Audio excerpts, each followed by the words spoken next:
I hope this doesn't sound rude, says Snuggly Septic Eye. But what do you do with a PhD in math? Do you teach? That's probably what you want to do if you have a PhD in math. And I did teach for a while. But there's a joke in the the ex-academic mathematical community. Okay. Whereas if you're leaving academia, how big a community is that? It's decently big. Okay. The joke is if you're good, you go into tech. And if you're evil, you go into finance.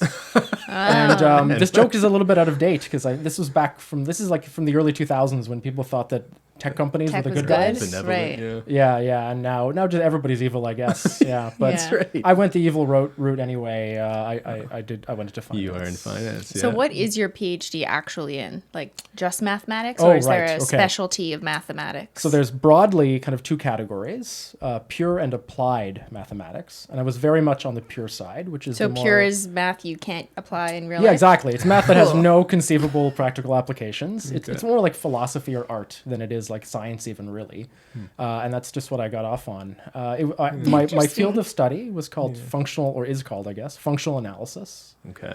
And it's kind of like calculus, if most people probably have heard of calculus. Mm-hmm. Sure. It's kind of like calculus in infinite dimensional space. Y equals mx plus b. That's very important. That's all I know. That's all Cristine remembers. Fundamental, foundational. So how different is like university level math from high school math? Hugely different. Yeah. After first year math is a lot like high school math, and then after that it becomes very theoretical and proof based, where it's and you kind of start over from scratch, and you have to prove things like -1 equals +1. You have to forget that you know that and build that up as if you knew nothing. And that sounds crazy, but yeah, I know. When we were going to have you on, I think we were wondering like how much do we want to go down the math rabbit hole? Because I think most people's reference point will be I did calculus in high school, right, and that's about as much as they have. But from talking to you, and you've sort of passively mentioned when you were on the channel before, like there aren't really numbers in math at a certain level, right? That's right. I believe I told people to forget about every number except 0, 1, and 2 or something. Something like that. And pi. Yeah. Let's not go that far. But yeah, there's really very few numbers. There's variables.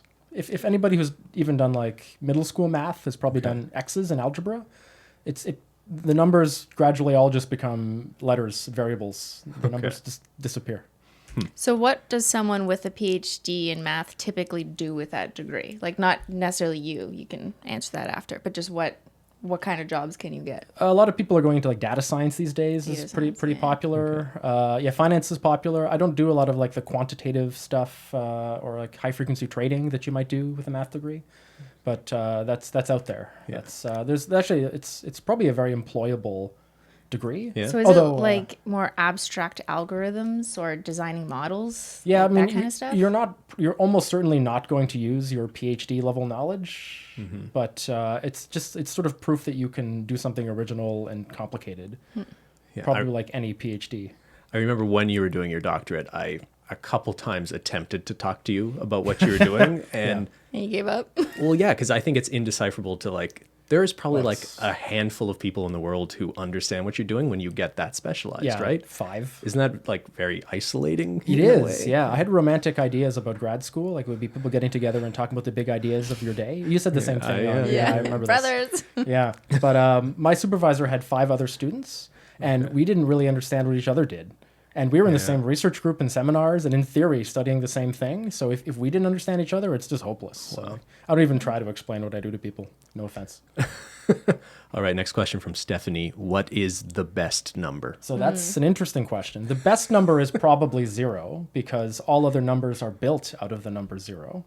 But my favorite number is 14. Okay. I'll tell you why.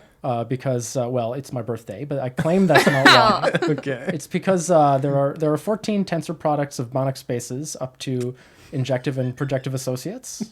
And you following, Cristine? There are at most 14 sets obtainable in any topological space by iterating the complementation and closure operations. And I'm convinced there's some connection between these two facts. There's like 2 people out there who just love that. Yeah, that's for you. Okay.